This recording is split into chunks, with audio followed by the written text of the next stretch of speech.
سپہر کے 3 بجے ہیں۔ السلام علیکم، یہ ریڈیو پاکستان ہے۔ ایاز اسلم سے خبریں سنیے۔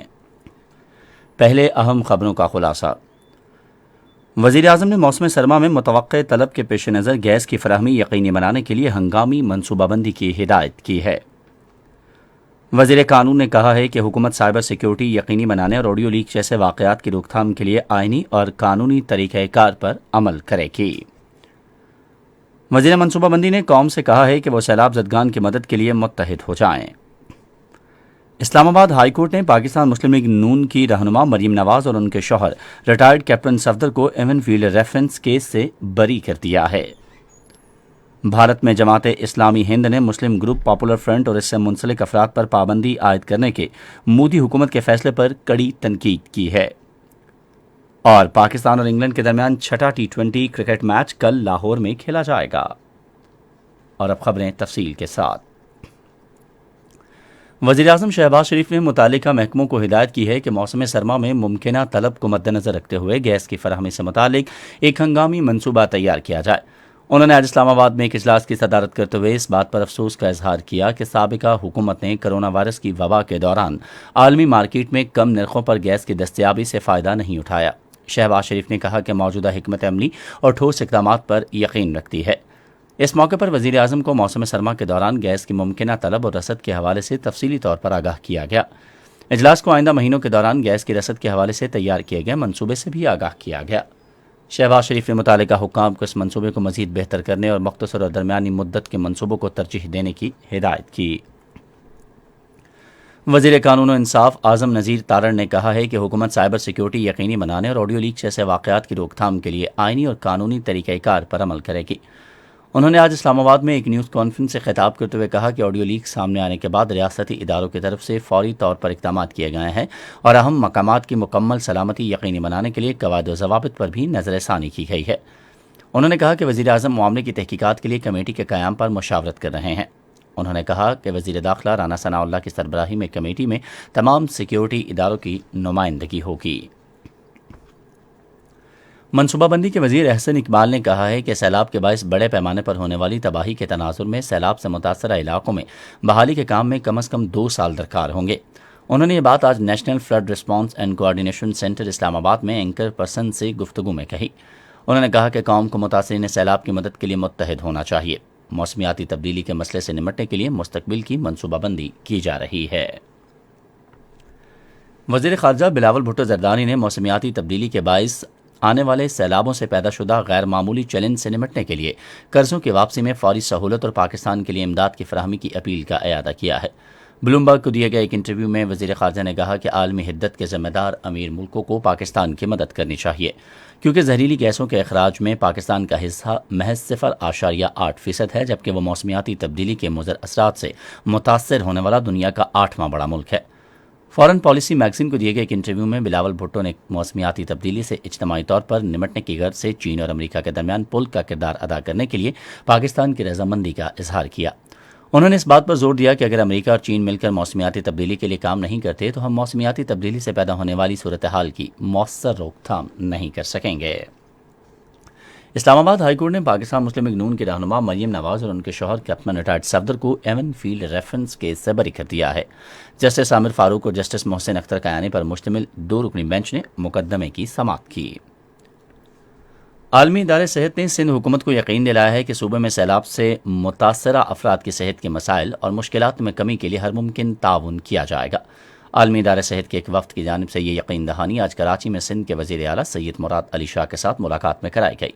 وفد نے پانی صاف کرنے کی ایک چھوٹی سی مشینیں اور متاثرہ افراد خصوصاً بچوں کے لیے ادویات، وٹامن اور دوسری اشیاء فراہم کرنے کا اعلان کیا۔ یہ خبریں آپ ریڈیو پاکستان سے سن رہے ہیں۔ صدر ڈاکٹر عارف علوی نے امراض قلب اور دیگر بیماریوں سے بچنے کے لیے صحت مند اور فطری زندگی اپنانے پر زور دیا ہے۔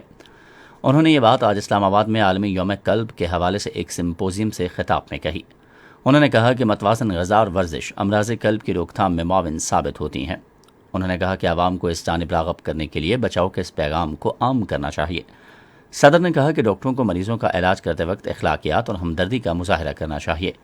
عظیم صوفی بزرگ مولانا رومی کے قول کا حوالہ دیتے ہوئے انہوں نے محبت اور ہمدردی کو فروغ دینے کی ضرورت پر زور دیا۔ اس موقع پر صدر نے صحت کے شعبے میں نمایاں خدمات انجام دینے والے ڈاکٹرز میں شیلڈز بھی تقسیم کیں۔ وزیر اعلیٰ پنجاب چودھری پرویز الہی نے صوبے کے مختلف شعبوں کے بنیادی ڈھانچے کو مضبوط کرنے کے لیے متحدہ عرب امارات کے تعاون کو انتہائی اہم قرار دیا ہے۔ انہوں نے آج لاہور میں عرب امارات کے سفیر حماد عبید ابراہیم سلیم الزیبی سے ملاقات میں لاہور میں جدید سہولیات سے آراستہ منصوبے مبارک سینٹر میں دبئی گروپ کی بڑی سرمایہ کاری کو سراہا۔ انہوں نے کہا کہ متحدہ عرب امارات کے سرمایہ کاروں کو تمام ممکنہ سہولیات کی فراہمی یقینی بنائی جائے گی۔ اس موقع پر اماراتی سفیر نے پنجاب حکومت سے مختلف شعبوں میں تعاون بڑھانے کا وعدہ کیا اور سیلاب زدگان کی بحالی کے لیے بھی ہر ممکن مدد کا یقین دلایا۔ پنجاب کے وزیر اعلیٰ چودھری پرویز الہی نے صوبے کے تمام اضلاع کے لیے ریسکیو 1122 کی موٹر بائک سروس کا افتتاح کر دیا ہے۔ انہوں نے آج لاہور میں افتتاحی تقریب سے خطاب کرتے ہوئے کہا کہ موٹر بائک ایمرجنسی سروس کا رد عمل کا وقت 4 سے 5 منٹ ہوگا۔ انہوں نے کہا کہ حکومت نے صوبے کے ہر ضلع میں ریسکیو 1122 کو 50 موٹر سائیکلیں فراہم کی ہیں۔ بری فوج کے سربراہ جنرل قمر جاوید باجوہ نے آج راولپنڈی میں نئے مرمت کیے گئے 501 سینٹرل ورکشاپ کرکٹ گراؤنڈ کا افتتاح کیا، جسے چکلالہ کرکٹ گراؤنڈ کا نام دیا گیا ہے۔ یہ کرکٹ گراؤنڈ کرکٹ شائقین خصوصاً راولپنڈی اور اسلام آباد کے نوجوانوں کو کھیلوں کی عالمی معیار کی سہولتیں فراہم کرنے کے لیے اپ گریڈ کیا گیا ہے۔ کھیلوں کا یہ میدان طلباء اور راولپنڈی اور اسلام آباد کے کرکٹ کلبوں کے لیے دستیاب ہوگا، جس کا مقصد کرکٹ کے کھیل کے فروغ اور کھیلوں کی صحت مندانہ سرگرمیاں فراہم کرنا ہے۔ بری فوج کے سربراہ نے اپنے خیالات کا اظہار کرتے ہوئے کرکٹ گراؤنڈ کی تزئین و آرائش اور شہر کے لیے کرکٹ کھیلنے کی شاندار سہولت فراہم کرنے کے لیے راولپنڈی کور کی کوششوں کو سراہا۔ آج بحری امور کا عالمی دن منایا جا رہا ہے۔ اس سال دن کا موضوع ہے آلودگی سے پاک جہاز رانی کے لیے نئی ٹیکنالوجیز۔ پاک بحریہ کے سربراہ ایڈمرل محمد امجد خان نیازی نے اس موقع پر اپنے پیغام میں کہا ہے کہ اس سال کا موضوع پائیدار ترقیاتی اہداف کے تناظر میں بحری شعبے کے پائیدار مستقبل کے لیے آلودگی سے پاک بحری سفر کی ضرورت کا عکاس ہے۔ بھارت میں جماعت اسلامی ہند نے مودی حکومت کے اس فیصلے پر افسوس کا اظہار کیا ہے جس کے تحت مسلم گروپ پاپولر فرنٹ اور اس سے منسلک افراد پر پابندی عائد کی گئی ہے۔ پارٹی کے سربراہ سید سادات اللہ حسینی نے اپنے بیان میں کہا کہ ان پابندیاں لگانے کا کلچر بذات خود بنیادی حقوق، جمہوری روح اور بنیادی شہری آزادیوں کی واضح خلاف ورزی ہے۔ اور اب کرکٹ۔ پاکستان اور انگلینڈ کے درمیان چھٹا T20 کرکٹ میچ کل قذافی اسٹیڈیم لاہور میں کھیلا جائے گا۔ میچ رات 7:30 بجے شروع ہوگا۔ پاکستان کو 7 میچوں کی سیریز میں 3-2 سے برتری حاصل ہے۔ ریڈیو پاکستان آج سپہر 3:30 بجے اپنے قومی نشریاتی رابطے پر سیرت النبی صلی اللہ علیہ وآلہ وأصحابہ وسلم اور سماجی خدمت کے عنوان سے ربیع الاول کے سیمینار کے سلسلے کا دوسرا سیمینار نشر کرے گا۔ شام 4:05 پر ایک اور قومی پروگرام میں معروف گلوکارہ نسیم بیگم کی برسی کے حوالے سے ایک فیچر نشر کیا جائے گا۔ اور اب موسم۔ محکمہ موسمیات کی پیشگوئی کے مطابق آئندہ 12 گھنٹوں کے دوران ملک کے بیشتر علاقوں میں موسم خشک جبکہ وسطی اور جنوبی حصوں میں گرم رہے گا۔ تاہم بالائی خیبر پختونخوا، کشمیر اور گلگت بلتستان میں کہیں کہیں تیز ہوائیں چلنے اور گرج چمک کے ساتھ بارش کا امکان ہے۔ آج ریکارڈ کیے گئے بعض شہروں کے درجہ حرارت: اسلام آباد 33 ڈگری سینٹی گریڈ، لاہور اور پشاور 34، کراچی 32، کوئٹہ 30، گلگت 28، مری 21، مظفر آباد 31، سری نگر 26، جموں 32 اور لیہ 12 ڈگری سینٹی گریڈ۔ اور اب آخر میں اہم خبروں کا خلاصہ ایک بار پھر سن لیجیے۔ وزیر اعظم نے موسم سرما میں متوقع طلب کے پیش نظر گیس کی فراہمی یقینی بنانے کے لیے ہنگامی منصوبہ بندی کی ہدایت کی ہے۔ وزیر قانون نے کہا ہے کہ حکومت سائبر سیکیورٹی یقینی بنانے اور آڈیو لیک جیسے واقعات کی روک تھام کے لیے آئینی اور قانونی طریقہ کار پر عمل کرے گی۔ وزیر منصوبہ بندی نے قوم سے کہا ہے کہ وہ سیلاب زدگان کے لیے متحد ہو جائیں۔ اسلام آباد ہائی کورٹ نے پاکستان مسلم لیگ نون کے رہنما مریم نواز اور ان کے شوہر ریٹائرڈ کیپٹن صفدر کو ایونٹ فیلڈ ریفرنس کیس میں بری کر دیا ہے۔ بھارت میں جماعت اسلامی ہند نے مسلم گروپ پاپولر فرنٹ اور اس سے منسلک افراد پر پابندی عائد کرنے کے مودی حکومت کے فیصلے پر کڑی تنقید کی ہے۔